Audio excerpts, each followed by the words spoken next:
Hi! இன்னைக்கு நம்ம ஒரு ப்ளவுஸில் வந்து நம்ம வந்து சின்னதாக தெர்மாக்கோல் பாலுன்னு கடையில் இருக்கும் பார்த்தீங்களா, அதை வாங்கி நம்ம வந்து இந்த கிளாத்தில் சுற்றிட்டு நம்ம அந்த கிளாத்தில் வந்து ப்ளவுஸில் எப்படி நம்ம வச்சு தைக்கிறதுன்னு தான் பார்க்க போகிறோம். பாலை வந்து நம்ம ரெடி பண்ணி எடுத்துட்டு, அப்புறமா மெயின் கிளாத்தையும் நம்ம லைனிங் கிளாத்தையும் சும்மா அடித்து திருப்பி மாற்றியெல்லாம் எடுக்க வேண்டாம், சும்மா அடித்து வச்சுக்கோங்க. அப்புறமா வந்து மேலே நல்ல பக்கத்தில் வந்து இந்த பாலை வந்து இந்த மாதிரி வச்சு தச்சுட்டு கட் பண்ணி எடுத்துக்கோங்க. ஒரு 1/4 இன்ச்சு முன்ன தள்ளி வச்சு இத நல்லா ஓரமா வச்சு தைக்காம ஒரு 1/4 இன்ச்சு கேப் விட்டு வச்சுக்கோங்க. அப்புறமா பார்டர் வந்து நம்ம அந்த சாரீ கலரில் வந்து பைப்பிங் நான் வந்து குடுக்குறேன். நீங்க வந்து வேற கலர் யூஸ் பண்ணிக்கோங்க. ஆ அப்படி இல்லன்னா அதே ப்ளவுஸ் கலர்லேயே பைப்பிங் வந்து யூஸ் பண்ணிக்கிட்டாலும் ஓகே தான். யூஸ் பண்ணி மேலே தச்சுட்டு அப்படியே திருப்பி நீங்க எடுத்துக்கிட்டா ரொம்பவே பர்ஃபெக்ட்டா சூப்பரா இருக்கும் இது பார்க்குறதுக்கு. அப்புறமா தச்சு முடிச்சதுமே அயர்ன் பண்ணி எடுத்துக்கோங்க. நான் வந்து இன்னும் பால் வந்து இது அடுத்து ஒரு ஹேண்டு.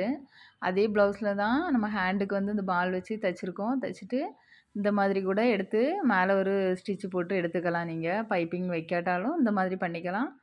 பைப்பிங் வைக்கன்னா அப்படி 1/4 இன்ச்சு நீங்க தள்ளி வச்சீங்கன்னா தான் இப்படி மடிச்சு எடுக்கும்போது திருப்பி சூப்பரா வரும். அத ஃபஸ்ட்டு தைக்கும்போதே நல்லா கவனமா தச்சுக்கோங்க. பைப்பிங் வந்து த்ரெட்டை வந்து அடியில் வச்சுட்டு அப்படியே நான் வந்து தச்சு எடுத்துக்கிறேன். நீங்கள் வேணால் ஃபஸ்ட்டு ஒரு 1/4 இன்ச்சு மடக்கி உள்ளே எடுத்து ஒரு தையல் போட்டு அப்புறமா பைப்பிங் அடியில் வச்சு தச்சுக்கிட்டாலும் ஓகே தான்.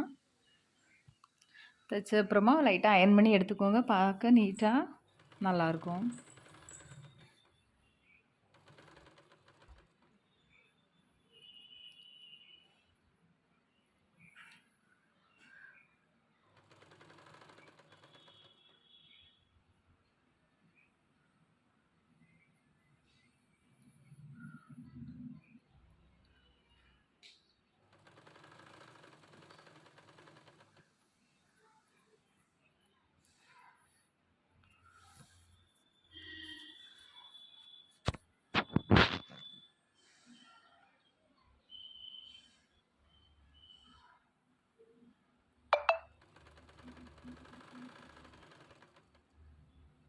நம்ம இந்த மாதிரி தைக்கும்போது அந்த பாலில் உள்ள உள்ளாடி துணி இருந்து பார்த்தீங்களா, அந்த பிசுறும் தெரியாது.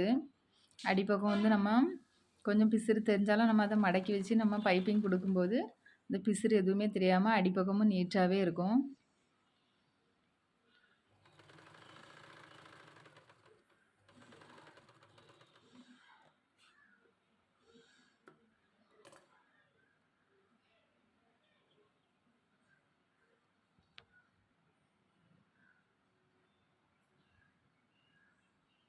தேங்க்யூ.